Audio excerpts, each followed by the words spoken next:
Have you ever felt like you're just completely overwhelmed by crypto? It's like 1 minute it's up, the next it's crashing. And meanwhile, there are all these global conversations swirling around. How do you even start to, you know, make sense of it all?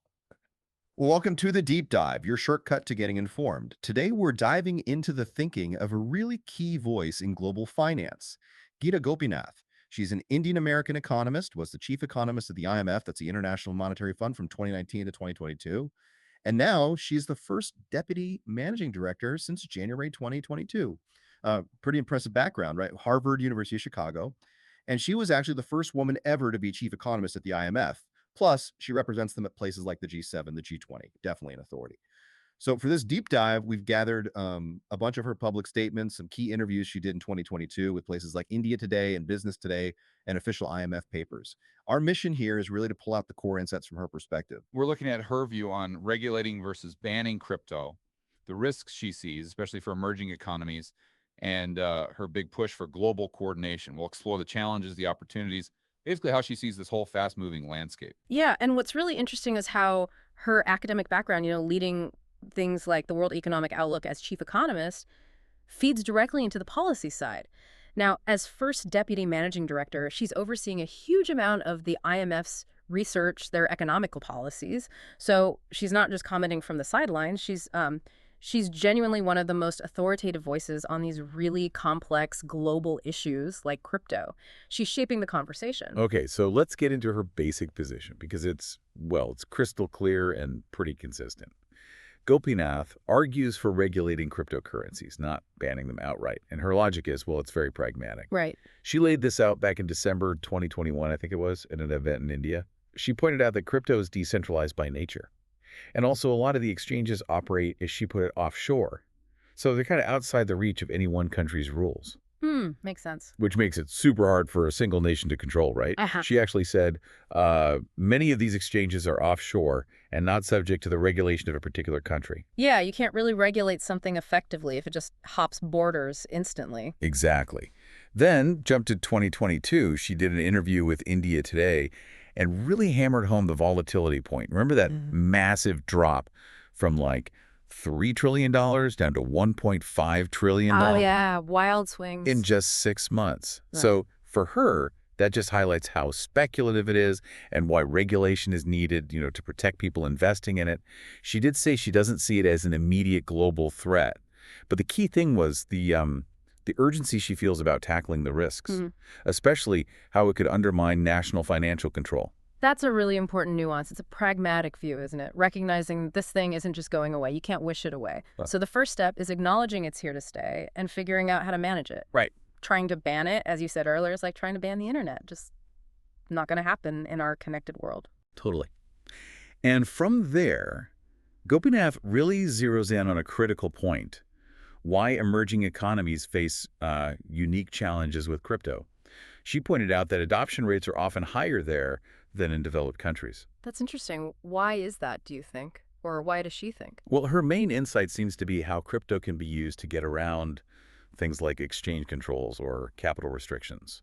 The rules governments use to manage money flowing in and out. If people use crypto to bypass those, it can really weaken a country's ability to manage its own economy. Okay. Undermining monetary policy. Exactly. And it's not just that. She also flags the increased risk of illicit stuff. Money laundering, financing terrorism. And these are concerns, by the way, shared by officials like India's finance minister, Nirmala Sitharaman. Right. So for you listening, understanding this helps grasp how these sort of unregulated flows can mess with the stability of whole countries, not just your own wallet. That's a massive point. If countries lose control of monetary policy, that's fundamental instability right there. But, okay, this call for a global coordinated policy. It sounds great, obviously. We need it because crypto is borderless. But how do you actually do that? How does Gopinath or the IMF see us getting past all the different national interests, the different levels of tech adoption that could just, stop it in its tracks? Yeah, that's the million-dollar question, always. And she's definitely aware of how hard it is. That's why she doesn't just say coordinate.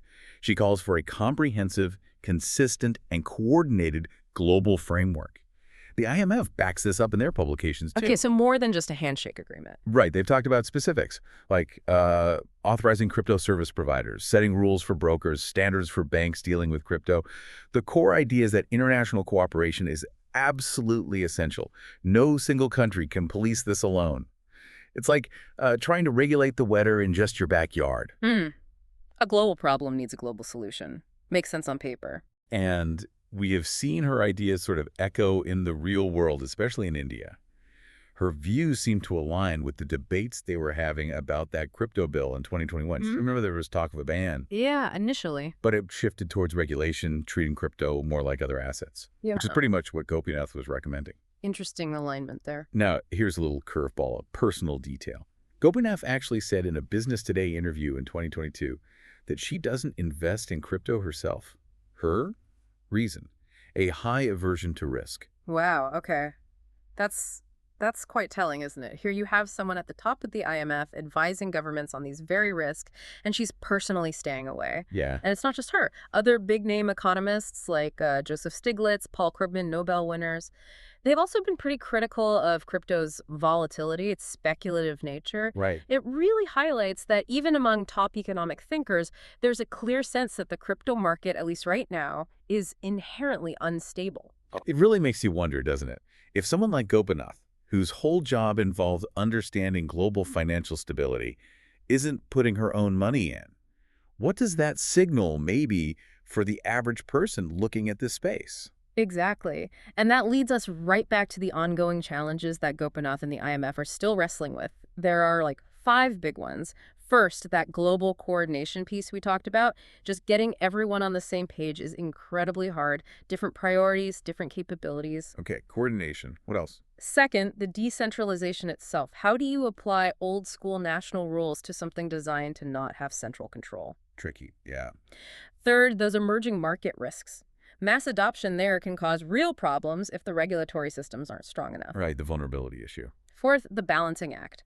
Regulating without killing innovation. Crypto tech could be important, so you don't want to stifle it completely. Innovation versus control. Always tough. And finally, just the sheer market volatility. How do you protect investors from these crazy price swings without, locking everyone out? Okay, so quite a few hurdles still remain. Definitely. So let's circle back. Gita Gopinath's perspective really gives us this nuanced, pragmatic way forward, doesn't it? Regulation, not prohibition. Wow. A huge emphasis on global teamwork to handle the risks, but also a very clear-eyed view of the volatility involved. Absolutely. It's not about hype. It's about realistic management. And understanding these expert views, like hers, really is a shortcut for you to stay properly informed about this huge, evolving part of the financial world. So here's a final thought to maybe chew on after this. If a global institution like the IMF, speaking through people like Gita Gopinath, essentially admits it's practically impossible to ban a decentralized technology, what does that really tell us about the future? Not just for crypto, but for, digital innovation and how we govern things globally. That's a big question, something to definitely think about.